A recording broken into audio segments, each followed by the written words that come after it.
সবাইকে। তো আজকে যে বলছি যে সিরিজটা শুরু করেছিলাম অলরেডি প্রিভিয়াস ইয়ার্স ম্যাথমেটিক্সের ডাব্লিউবিসিএসের চ্যাপ্টার ওয়াইজ আমরা যাচ্ছিলাম, চ্যাপ্টার ওয়াইজ সলিউশন করছিলাম এবং অঙ্কগুলো করতে করতেই যা যা কনসেপ্ট লাগে সেগুলো দেখে নিচ্ছিলাম।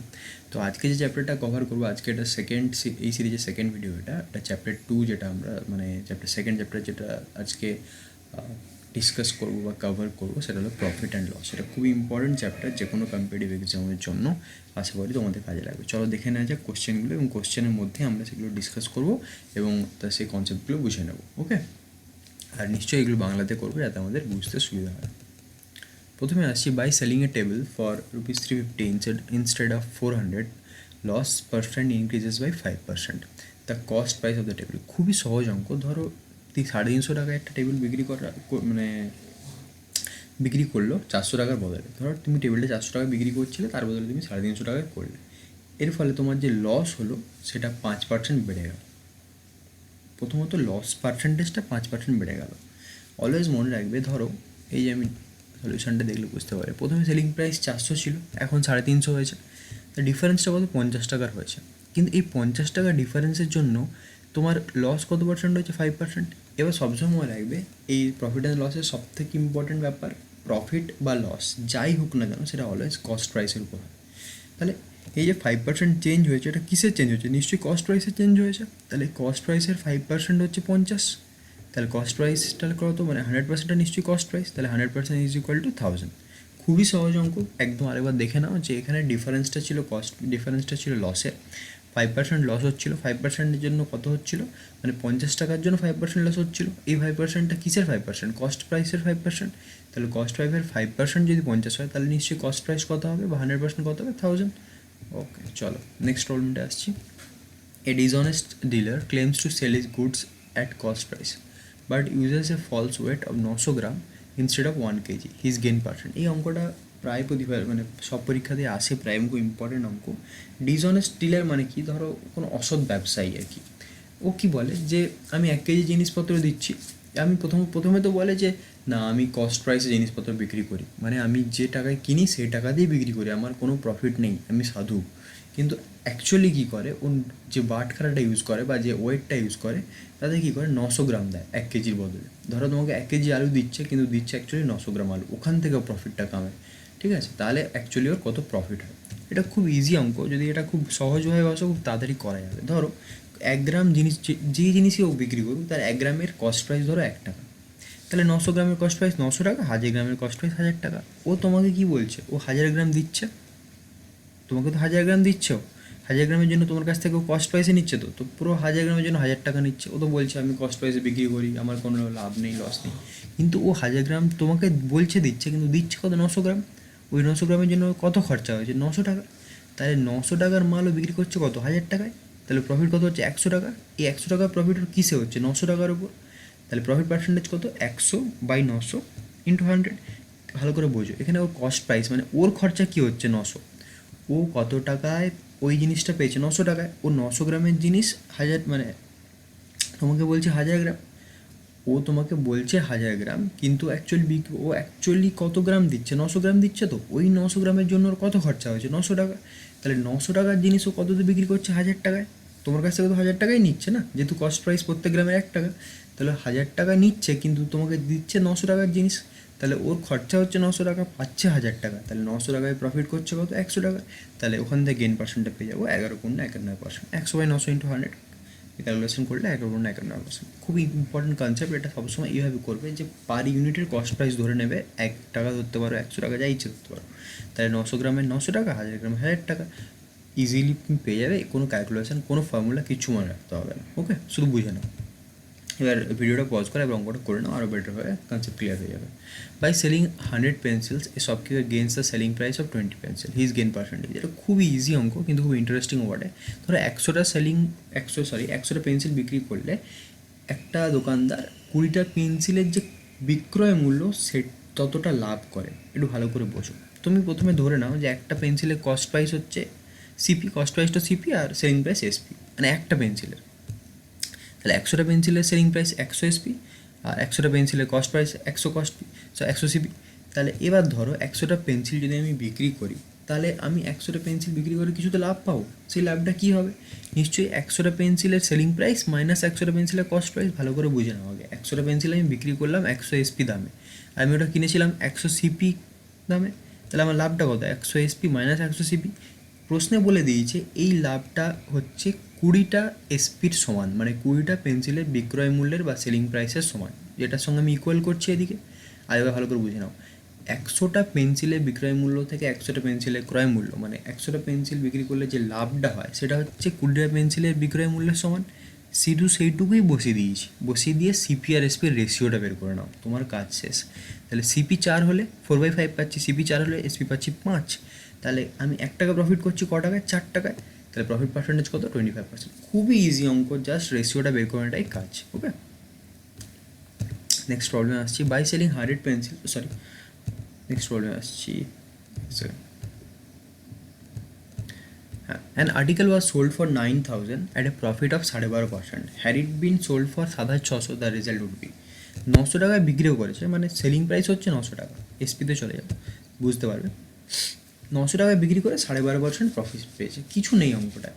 তাহলে ধরো আমি যদি ধরি 12.5%, একটা জিনিস বলে নিই যে পার্সেন্ট থাকলে সবসময় সেটাকে না ফ্র্যাকশানে নিয়ে চলে যাবে। ধরো যে কোনো পার্সেন্ট 12.5%কে ফ্র্যাকশানে নিয়ে চলে যাবে, 12.5%কে 100 দিয়ে ভাগ করলে তুমি ফ্র্যাকশান পেয়ে যাবে, দেখবে অ্যাকুরেট আসছে। কেন বলছি এটা? এতে ক্যালকুলেশনটা বহু ইজি হয়ে যায়, মানে প্রচণ্ড ইজি হয়ে যায়। ধরো যদি তুমি এটা না করতে তাহলে তোমার কী করতে হতো জানো? সেলিং প্রাইসটা ধরতে হতো 112.5, সেটা কতটা কঠিন হতো বুঝতে পারছো ক্যালকুলেট করতে। তার থেকে তুমি কী করো, এটাকে ফ্র্যাকশানে নিয়ে চলে এসো, অ্যাকুরেট হয়ে গেল। এবার যদি অ্যাকুরেট হয় তাহলে এর 8টা যদি কস্ট প্রাইস হয় তাহলে সেলিং প্রাইস কত? 9 হবে। ধরো প্রফিট তো অ্যাকুরেট হচ্ছে, কার উপর হচ্ছে? 1-এর উপর, মানে কস্ট প্রাইস যদি 1 হয় তাহলে প্রফিট 1-এর 8, টোটাল সেলিং প্রাইস 9-এর 8। এবার তাহলে সেলিং প্রাইস আর কস্ট প্রাইসের রেশিও পেয়ে যাচ্ছ। নিচের পার্টটা হচ্ছে কস্ট প্রাইস, উপরের পার্ট হচ্ছে সেলিং প্রাইস। এই জায়গাটা ভালো করে বুঝে নাও, এখানটা অনেকের অসুবিধা হয়। ধরো প্রফিট আমি 1-এর 8 পেলাম, এটা কার উপর পেলাম? 1-এর উপর। তাহলে কস্ট প্রাইসের সঙ্গে প্রফিট যোগ করলে আমি সেলিং প্রাইস পাচ্ছি। এবার এইটা সেলিং প্রাইস 9-এর 8, কস্ট প্রাইস 1। তাহলে কস্ট প্রাইস আর সেলিং প্রাইসের রেশিও কত হচ্ছে? 8:9। দুদিকে 8 দিয়ে গুণ করে দাও, সেটাই লিখেছি 8:9। এবার আমাকে অলরেডি বলে দিয়েছে যে এখানে সেলিং প্রাইস অঙ্কটা দেখো, বলে দিয়েছে সেলিং প্রাইস 9,000 টাকা। তাহলে 9 যেটা আমি ধরেছি সেটার ভ্যালু 9,000, তাহলে 8-এর ভ্যালু নিশ্চয়ই 8,000। তাহলে কস্ট প্রাইস কত ছিল? 8,000 টাকা। এবার বিক্রি করেছে ওটাকে 7,600 টাকায়। তাহলে 8,000 টাকায় 400 টাকা কামাচ্ছে, 100 টাকায় কত কামাচ্ছে, মানে পার্সেন্টেজ কত চাইছে? তাহলে সরি, মানে 8,000 জিনিসটা ও 7,600 এখন বিক্রি করছে না, তো ওর 400 টাকা লস হচ্ছে। 400 টাকা লস কিসের উপর হচ্ছে? 8,000-এর উপর। তাহলে 5% লস হচ্ছে। তাহলে 8,000-এ লস হচ্ছে 400 টাকা, 100-তে লস কত হচ্ছে সেটাই বের করেছি। বোঝার জিনিসটা এখানে fraction to percentage, percentage to fraction, এই জায়গাটা যদি বুঝতে পেরে যাও তাহলে যে কোনো অঙ্ক খুব তাড়াতাড়ি করতে পারবে। 12.5%কে লিখে নাও 25-2, 25-2কে 100 দিয়ে ভাগ করো, তাহলেই ফ্র্যাকশান পেয়ে যাচ্ছ। এই 1-এর 8টা হচ্ছে ফ্র্যাকশান, এটা প্রফিট পার্ট। এবার 1-এর সঙ্গে 1-এর 8 যোগ করলে 9-এর 8, 9-এর 8-এর উপরের পার্টটা হচ্ছে সেলিং প্রাইস, নিচের পার্টটা কস্ট প্রাইস। এটা সবসময় মনে রাখবে, অনেকগুলো অঙ্কে এই জিনিসটা কাজে লাগাও। চলো নেক্সট প্রবলেম আসছি। A man purchased an article, he then sold the article with 96 and made a profit. If is the percentage of profit is as much as the cost price then the cost price of the article. খুব easy অঙ্ক, কিন্তু একটু calculative আর কি। ধরে নাও যতটা cost price অতটাই profit করেছে এবং বিক্রয় মূল্য দেওয়া আছে। ধরো কস্ট প্রাইস ধরে নেই এক্স, তাহলে X% প্রফিট করেছে, তাহলে X% এক্স হচ্ছে ওর কস্ট প্রাইস, আবার X% প্রফিটও করেছে। তাহলে আমার সেলিং প্রাইস কত হচ্ছে? X plus X square by 100। Calculation করলাম, তাহলে X plus X square 100/100 is equal to 96। এখানে কিছু নেই, মিডল টার্ম করবে, এক্সের ভ্যালু পেয়ে যাবে 60। ঠিক আছে, তাহলে আমার কস্ট প্রাইসটা পেয়ে গেলাম আমি 60। ওকে, একটু মিডল টার্মটা বড় হতে পারে, একটু দেখে নিও। বাকি সব একদম ইজি আছে, যে এখানে খুব ইজিলি বুঝতে পারছো। ধরো আমার সেলিং প্রাইসটা 96 দেওয়া আছে এবং আমাকে বলেছে আমার কস্ট প্রাইস যত, আমি তত পার্সেন্টই প্রফিট গেন করি। তাহলে কস্ট প্রাইস এক্স হলে আমি X% প্রফিট গেন করি। ভ্যালু বসিয়ে দাও, কাজ শেষ, আর কিচ্ছু নেই অঙ্কটায়। আচ্ছা, এরপরে অঙ্কটা আসছি। Purchasing 8 fruits in ₹6। ধরো তুমি 8টা ফল 6 টাকায় কেনো, তাহলে 6টা ফল, আবার তুমি 6টা ফল 8 টাকায় বিক্রি করো। If 6 fruits are sold in 8 then profit will be. খুব ইজি অঙ্ক, একটাতে চলে যাও। 8টা ফলের দাম কত? 6 টাকা। তাহলে 6টা ফলের কস্ট প্রাইস কত হবে? 36-এর 8। 6টা ফল তো তুমি বিক্রি করেছো না, 6টা ফলের কস্ট প্রাইস কত? 36-এর 8, আর 6টা ফলের সেলিং প্রাইস 8। এখানে লেখাই আছে, অঙ্কে লেখা আছে যে 6টা ফল তুমি 8 টাকায় বিক্রি করছো, তাহলে প্রফিট কত হবে। 6টা ফল তুমি প্রথমে কিনেছো কটায় সেটা বের করে নাও, 36/8 টাকায় কিনেছো, এবার 8 টাকায় বিক্রি করছো, ব্যাস কাজ শেষ, প্রফিট পার্সেন্টেজ বের করে নাও। এইটুকু শুধু করবে, 8 থেকে 36-এর 8 বিয়োগ করবে, এবার সেটাকে পার্সেন্টেজে নিয়ে চলে যাবে, তোমার আসবে 77.79, 7-9। কিছু নেই অঙ্কগুলোতে, খুব ইজি, শুধু একবার নিজে বসে পজ করে অঙ্কগুলো করে নাও। এটা সবই প্রিভিয়াস ইয়ার্সের অঙ্ক, তাই প্রপার আইডিয়া হয়ে যাবে যে ডাব্লিউবিসিএসে কীরকম কোশ্চেন পড়ে। এটা মেন্সের কোশ্চেন সবগুলো। When a stove is sold for 423, there is a loss of 6%. To make a profit of 8%, sell price, the stove will be, আচ্ছা ধরো প্রথমে 423 টাকায় বিক্রি করতে 6% লস হয়েছে। কত লস হয়েছে? 6% লস হয়েছে। তাহলে সেলিং প্রাইস কত? 100 টাকা যদি কস্ট প্রাইস হয়, 94 টাকায় বিক্রি করেছে।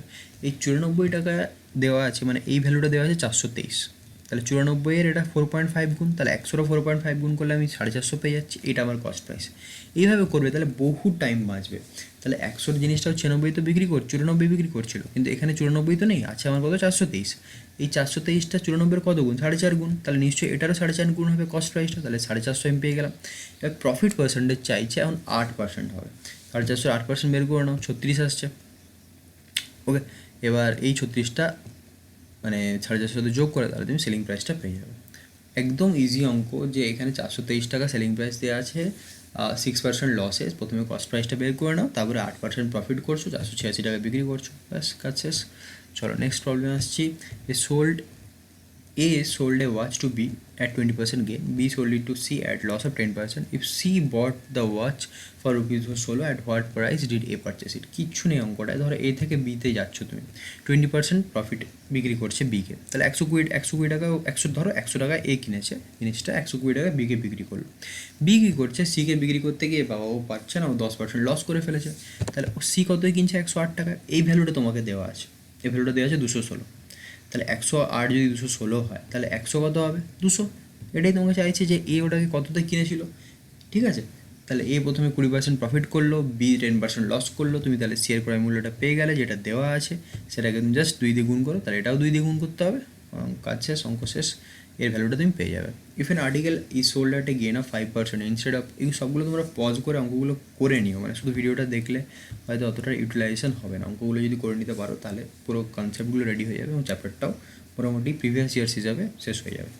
If an article is sold at a gain of 5% instead of being sold at a loss of 5%, one gets 5 more. What is the cost price of the article? এটা খুব conceptual অঙ্ক, এটা অনেক কঠিন করা যায় অঙ্কটাকে, এখানে অনেক ইজি দিয়েছে। ধরো বুঝিয়ে দিই একবার।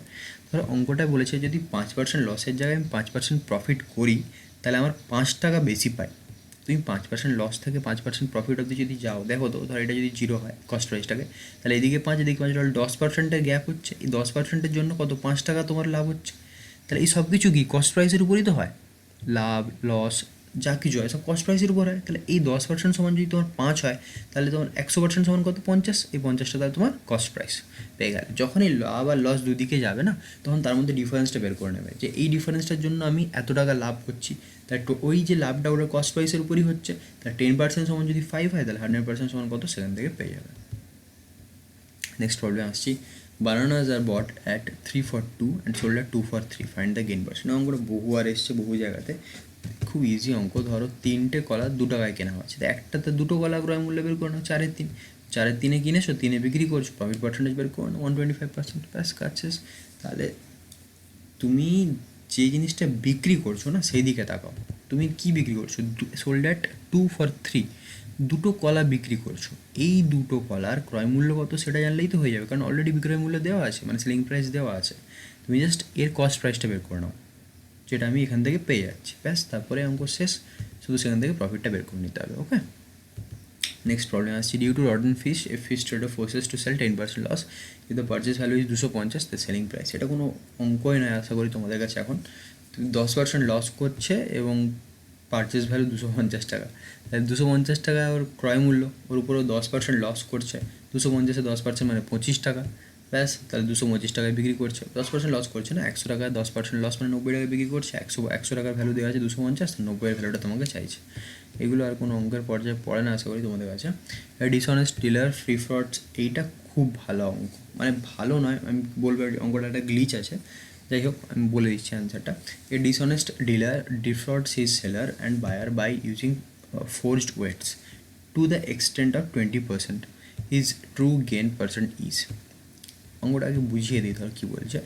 একজন ডিসঅনেস্ট ডিলার আছে, দোকানদার, ডিফ্রডস হিজ সেলার অ্যান্ড বায়ার, ও যার কাছ থেকে মাল কেনে তাকেও 20% ঠকায়, আর যাকে বিক্রি করে তাকেও 20% ঠকায়, তাহলে তার ট্রু পার্সেন্ট কত হলো। কীরকম চালাক লোক ভেবেছো, যাকে বিক্রি করছে তাকে তো সবাই ঠকায়, কিন্তু ও যার কাছ থেকে কেনে তাকেও ঠকায়।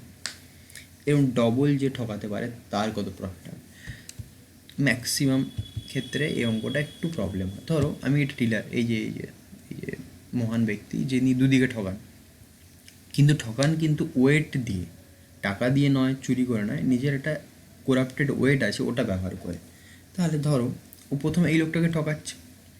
এই লোকটা কী বলছে, এই লোকটাকে বলছে যে তুমি আমাকে 100 কেজি মাল দাও, বা 100 কেজি মাল কিনছে, বা 100 কেজি মালের টাকা দিচ্ছে। ধরো পার কেজি মাল 1 টাকা, তার 100 কেজি মাল 100 টাকা, ও 100 টাকা দিচ্ছে ওকে, খুব সুন্দর 100 টাকা দিয়ে দিচ্ছে। কিন্তু 100 কেজির জায়গায় ও নিয়ে নিচ্ছে কত, 120 কেজি, কারণ ও 20% ঠকায়, ওয়েট দিয়ে ঠকায়। তাহলে 100 টাকায় ও 100 কেজি তো নেওয়ার কথা ছিল, কেনার কথা ছিল না, কিন্তু 100 টাকা ও কিনে নিচ্ছে 120 কেজি মাল। অলরেডি 120 কেজি মাল কিনে নিয়েছে। এই জায়গায় একটু স্টপ হয়ে যাও। ও অলরেডি 120 কেজি মাল কিনে নিয়েছে, খরচা করেছে মাত্র 100 টাকা, যেটা অরিজিনাল দাম কিন্তু 120 টাকা। ও মাত্র 100 টাকা খরচা করেছে। এবার ও আবার ঠকাবে, দেখো এবার ও কী করছে, 120 কেজি মাল আছে, ও 20% ঠকাচ্ছে। এখন ও দাঁড়িপাল্লা বসিয়েছে, কিন্তু 120 কেজি মাল কত, 20% ঠকায়। তো ওকে দেখাবে কত, 140 কেজি, কারণ 120% মানে 24, তাহলে 120 কেজি মালটা দেখাবে 144 কেজি। তাহলে দাঁড়িপাল্লা দেখাচ্ছে 144 কেজি, তো দোকানদারকে মানে যে কিনবে তাকে তো 140 কেজিরই দাম দিতে হবে। সে তাহলে কত, 140 টাকা দেবে তোমাকে, ওই দোকানদারকে। সে 120 কেজি মালটা 140 টাকায় বিক্রি করে দিল, 120 কেজিটাকে বললো 144 কেজি, তাহলে সে 144 টাকা পেয়ে গেল। আলটিমেটলি সে খরচা করেছিল কত, দেখো সে 100 টাকায় খরচা করেছিল। 100 টাকায় 120 কেজি মাল কিনেছিল 20% ঠকিয়ে, এবং ওই 120 কেজি মাল 140 কেজি বলে আবার বিক্রি করেছিল। তাহলে সে 100 টাকা খরচা করে 140 টাকা পেয়ে গেল। তা টোটাল ওভারঅল প্রফিট কত হলো, 40%। এটা একটা বড় প্রসেস, কিন্তু এটাতে তুমি ভালোভাবে বুঝতে পারবে অঙ্কটা। এবার একটা শর্টকাট হয়, শর্টকাটটাও লাগাতে পারো, x+y/100। যদি দুদিকে প্রফিট থাকে তাহলে প্লাস করবে, যদি কোনো দিকে মানে লস হয়ে যায় তাহলে মাইনাস করে দেবে। তাহলে 20 + 20 × 20/100, মানে 400/100। এটাতেও 40% আসবে, ওটাতেও 40% আসবে, দুটোই একই উত্তর। কিন্তু আমি এটা প্রেফার করবো, কারণ এক্ষেত্রে তুমি যে কোনো দিকেই অঙ্কটা ঘোরাক না কেন তুমি অঙ্কটা বুঝতে পারবে, ঠিক আছে। বা এটাও লাগাতে পারো, এটাও শর্টকাট ট্রিক আর কি, আর কিছু না। চলো, এই ছিল আজকে ইম্পর্ট্যান্ট, এই ছিল এই চ্যাপ্টারের ইম্পর্ট্যান্ট অঙ্কগুলো, যেগুলো প্রিভিয়াস ইয়ার্স WBCS মেন্সে এসছে। আশা করি তোমাদের এটা কাজে লাগলো, এবং তোমরা যদি একটু ভিডিওটা পজ করে নিতে পারো, তাহলে আশা করি পুরো কনসেপ্টটাও ক্লিয়ার হয়ে যাবে। এবং এটা করার পর যে কোনো একটা স্ট্যান্ডার্ড বই একটু করে নাও, তাহলে আরও বেটার হবে, বইটা বুঝতে পারবে। চলো, ধন্যবাদ ভিডিওটি দেখার জন্য।